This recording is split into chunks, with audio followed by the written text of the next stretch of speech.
Hello, everyone. Today, we are going to see the final presentation for Itpm 603, and I am Karthik Ganesan.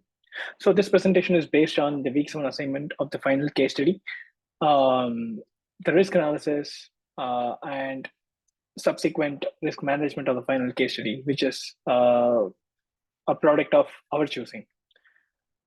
So for this assignment, we are going to talk about the risk assessment, risk matrix, the project quality plan, the responsibilities and tools, quality plan, QA process, quality check and process, and in the presentation. So the main case study for this presentation is some project that I have taken up at work. It's a compliance shipment risk report for the shipments that has to go through trade and product compliance for my company to be listed in their e-commerce catalog. So the trade and product compliance risk report project is to analyze the shipments and detect the high-risk shipments which are nearing their shipping window across the multiple marketplaces. And these shipments are supplied by vendors and different companies. And the main point is to ensure that the trade and regulatory product classification are within compliance, and only when they become compliant with those regulations, they are ready for shipments.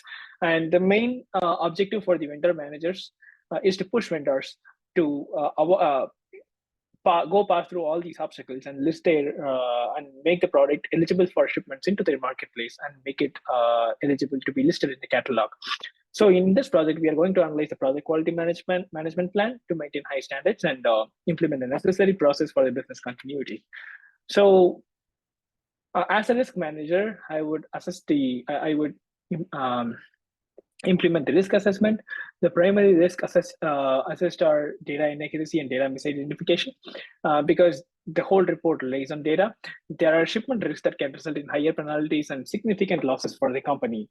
To prevent these kind of losses, the risk assessment strategy will come in handy, and it can be achieved through creating a risk matrix. The risk matrix is basically a visual representation which will let the team know what is the most higher risk and critical impactful component of this project, and it'll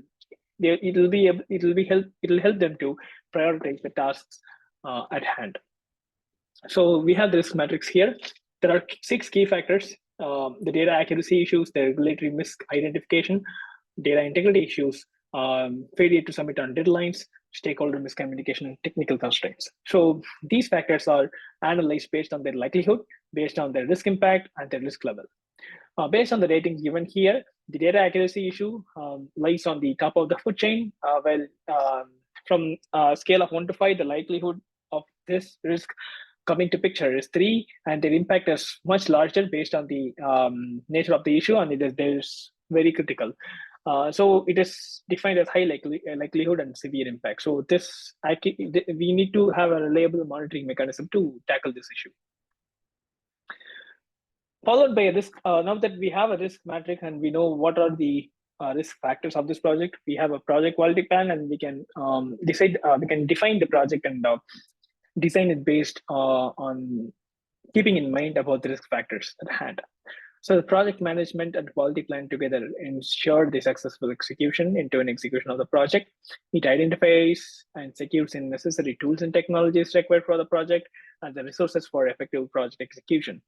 So constructing the quality assessment and control framework is a much critical component of the plan, while it includes the processes for ongoing quality checks and processes such as data validation and compliance verification.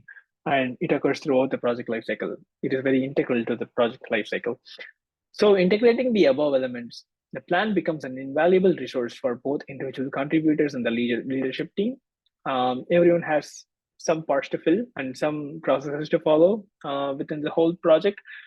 And they need to provide a clear roadmap for project execution, facilitating effective communication and keeping all stakeholders informed about project progress and completion.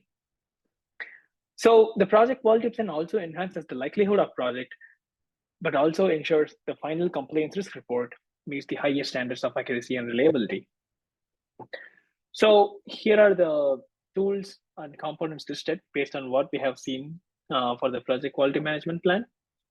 The members are designated here, and the responsibilities are assigned. And some of the tools are the database management tool, which is Amazon Redshift. Cloud technology would be AWS. That is a data transfer tool to transfer the data. That is a place to extract the data, combine it into a report. That is a place to visualize and do the reporting. That is a place to test it to make it effectively a CI/CD pipeline. So the quality plan itself is a vital component of this project. It includes selecting appropriate risk assessment models, protocols for ensuring data integrity, and establishing precise criteria for identifying high-risk shipments. And through the quality plan, an exhaustive review is needed for current regulatory requirements and industry-leading practices to ensure its relevance and effectiveness. And finally, once the project is implemented on a development level, the QA process comes in handy, where it guides the stakeholders in navigating downstream portals to identify steps to remove compliance restrictions and move shipments forward without risk. So the QA process should balance automation and manual oversight to maintain testing accuracy while minimizing resource dependency. It also includes communication instructions, enabling the project lead and QA to provide updates to senior leadership.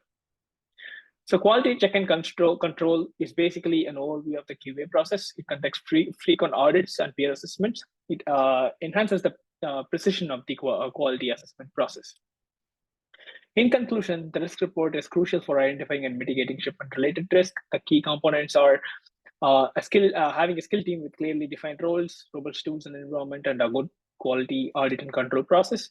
The whole project, including with the project quality management plan and a risk assessment done, fosters a culture of continuous improvement within the organization, and it helps the company to maintain a competitive edge in the global shipping industry. Thank you very much for listening. That will be all.